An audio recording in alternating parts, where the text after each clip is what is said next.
So we, Mark and myself, propose a series of conferences dealing rationally or scientifically with the proposition that human beings are stuck with virtue. We hope to bring together a variety of distinguished experts in the natural and human sciences to reflect on the science of virtue. We also hope to provide a model of how colleges and universities can take up the study of virtue in the most intellectually serious and engaged way today. And finally, we hope to further our own path-breaking research into the stuck with virtue approach to the science of virtue. The search for the perfect mood inevitably leads us to realize that the good stuff, like love and pride, depends on the hard or bad stuff, like worthwhile work and death. And you know, once we've achieved that kind of wisdom, it seems to us, we wouldn't want our moods to be chemically altered at all. So we have an inalienable right to our moods in part because they aren't random collections of chemicals, but natural clues to the truth about who each of us is. We also have a right to our moods because what we've been given by nature, if used well or virtually, really is good enough. Nature, Darwin was right to say, intends all the species to be happy by living according to nature. But Solzhenitsyn added, of course, that our members of our species weren't born only to be happy, because we were also born to die. So we're stuck with virtue as human beings. There are natural reasons for that. And so we need, above all, a science of virtue that incorporates what we know through natural science, philosophy, theology, and the humanities generally. We need to get over the modern error that the best way to get ourselves happy is to free ourselves from our natures. And we also need to get over the error that by nature we're pretty much one species or one mechanism among many. So we propose 3 conferences. The first conference will be about the scientific foundations of the modern world, both in terms of foundational theory and in terms of the theory which has had the greatest cultural and political influence.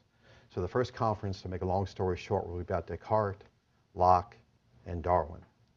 Our second conference will be about 5 schools of thought that are popular mainly in America, influential mainly in America, about our technological and coming biotechnological world.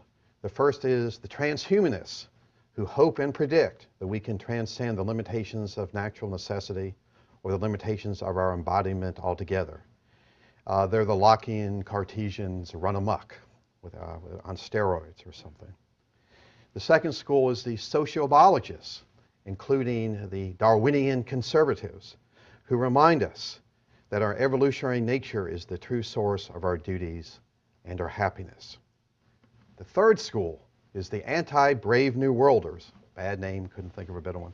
The anti-Brave New Worlders who fear that technology will cause us to surrender our humanity and cause us to languish like Nietzsche's last men in subhuman contentment, to languish like beings unworthy of virtue. The fourth school, which is getting big in America, the agrarians, the Wendell Berry people, now the front porch Republicans, who believe that the only hope for virtue is to return to an earlier stage of technology or the division of labor. Only by living more simply and locally can we recover the connection with nature that's the true source of both our dignity and our happiness. And the fifth school, in a way most unfashionable than ever, the Christians, who believe that modern obsessions are best cured by real faith in a personal God, and who believe that no amount of modern success can cure us of what ails us or alleviate us of our true misery.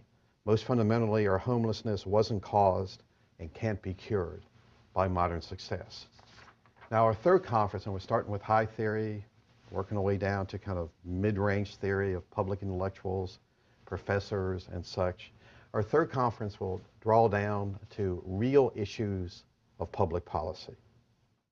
So we will have the 3 conferences with distinguished experts, and I'll be glad to tell you more about that if you want to know. We will have hired respondents. We'll publish all that in the form of a book. And then Mark and I will respond and reflect upon all this in our own book on the Stuck with Virtue thesis of richly informed by all these presentations. And then our third stage, and maybe in a way our most important stage, will propose a way of redesigning the undergraduate curriculum from a stuck with virtue perspective.